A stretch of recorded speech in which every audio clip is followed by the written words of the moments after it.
And now, back to Public Attorney dito sa TV5.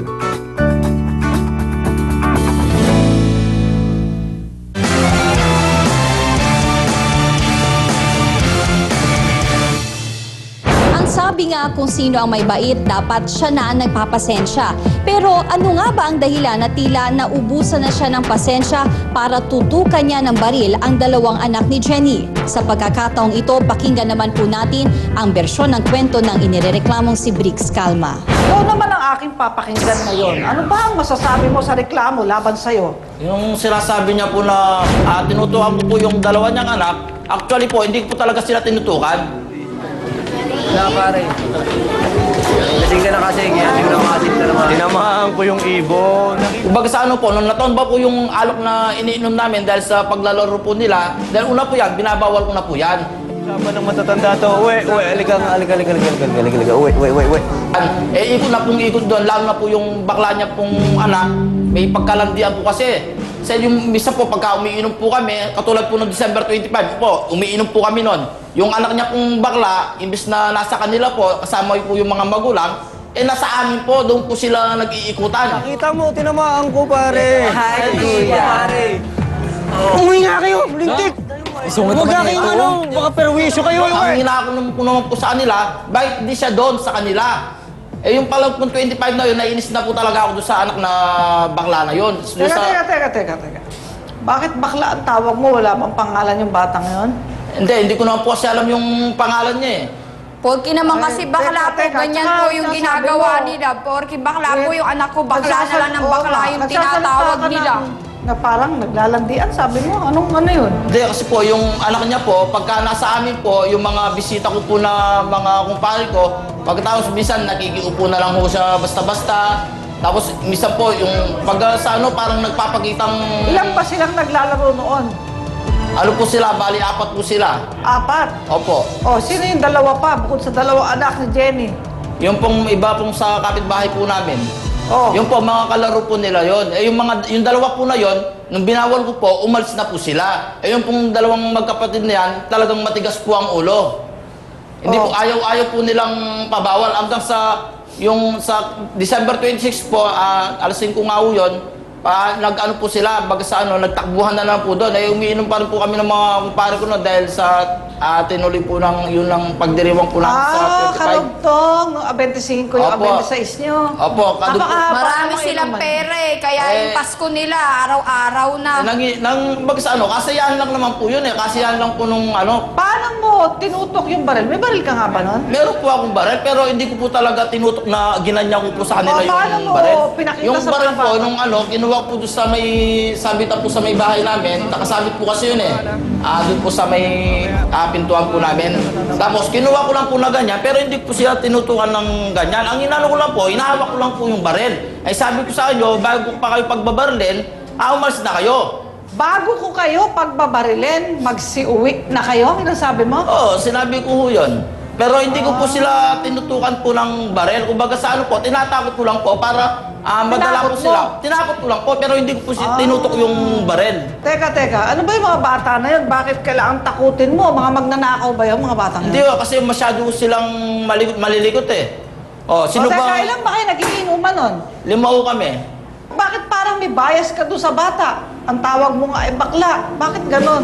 Eh, sobrang lang din nga po yun eh. Lahat po Ha? ng... Sobrang landi po. Oy, bakit? Nag-swimsuit ba yung bata sa harap mo? Hindi ho, minsan po, yung pagka nag-ano po, yung nakasorto yan, tinataas pa po na ganyan, tapos ganyan na pong ganyan sa may harap po ng inuman Eh namin. kaya nga bakla eh, ganun, pero hindi na malandi pagka gumaganon. Kung hindi natamaan yung alak na iniunom namin, tsaka kung nung una pa silang binawal, umalis na sila, hindi magkaganyan yung ano. Sabi mo, kung hindi tinamaan at natapon yung iniinom nyo, wala sanang nangyaring ganon, sabi mo? Oo, Ang iyong intensyon ay para takutin ang mga Oo, bata. takutin ko lang naman ho. May anak ka ba? Meron po. Ilan? 2 ho. Ilang taon na? Yung isa po, 8 years old po. Isa? 2 taon po. Eh kung yung dalawang anak mo, ang pakitaan ng baril ng kapitbahay at sabihin, babarling ko kayo pag hindi kayo lumayas dito. Ano magiging damdamin mo? Siyempre, nandun na ho ako, masasaktan rin ho ako. Yung anak ko kasi, hindi naman sa inaano ko, disiplinado po yung anak ko. Basta sinabi ko po silang, sa kanila na umuwi po sila o bumili ka ng ganyan, agad din pong babalik, hindi na po sila maglaro-laro ng ganyan.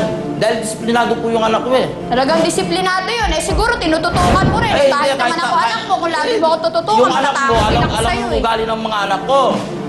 Jenny, kasama ba ang iyong anak? Opo. Maaaring tawagin mo ba ang iyong anak? Opo.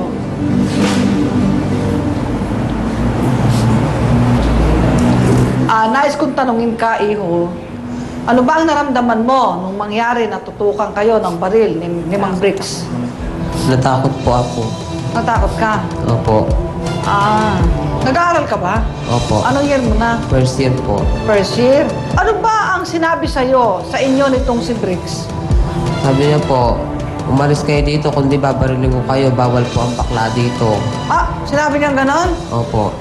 Anong naramdaman mo nung parang, ano sabi, bawal ang bakla dito? Bariling ko kayo pag di kayo umalis? Ang naramdaman mo nun? Naramdaman ko po, baka kapag sa anak niya nangyari yung paglaki ng anak niya, baka tawag-tawagin din bakla, masaktan siya. Totoo bang malikot ka at maingay kayong magkapatid? Hindi naman po. Ano bang ginagawa niyo nung oras na yon? Ako po nandun po sa kabilang kalsada po, kakausap ko po yung mga kaibigan ko.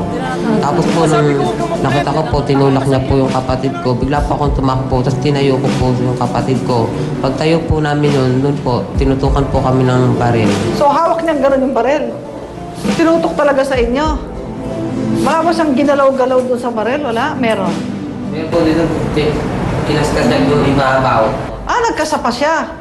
Ay, di natakot kayong dalawa. Takot po ako. Pagkatapos nagsalita siya, anong sinabi niya? Sabi niya po, umalis ka dito, bawal ang bakla dito, umalis kayo. Sabi niya po. Pagkatapos noon, anong ginawa niyo magkapatid? Umuwi po kami. Tumakbo kayo? Opo, takot na takot po kami nun. Napaluha na po ako. Tapos isa po, yung maliit ko pong kapatid, iyak na po siya ng iyak. Naiyak. Baka naman talagang magulo kayo, kaya pinapalayas niya kayo. Hindi naman po gaano. Hindi, bakit ba natabig nung kapatid mo yung alak na kanilang pinagsasalu-saluhan? Nag-iikutan po sila ng mga kalaro niya. Tapos po nasagi po yung lamesa. Tapos yun po, natapon yung alak. Hindi mo ba kayang ipagtanggol ang sarili mo sa kanya? Laban sa kanya? Kung babariling kayo? Hindi po, kasi po kung binaril niya na po talaga kami, Wala na. wala na po kami magagawa. Pwede bang doon ka na sa pwede na siyang lumabas? Walang patumpik-tumpik, inamin naman agad ni Briggs Calma na oo, tinutukan nga niya ng baril ang mga anak ni Jenny. Pero depensa ni Briggs, masyado daw kasing malikot ang mga anak ni Jenny at sa kabila ng kanyang paulit-ulit na paalala na wag nang pumunta ang mga ito sa lugar kung saan sila umiinom ng kanyang mga kabarkada, ay paulit-ulit din daw bumabalik ang mga bata doon. Dahilan para umabot na sa punto na kinailangan niyang takutin at tutukan pa ng baril ang dalawang anak ni Jenny. Ang kalupitan, cruelty sa mga bata, yan ang pinarurusahan ng batas na ito. Alam mo yung ginawa mong yun? Isang paglabag yun at isang krimen yun.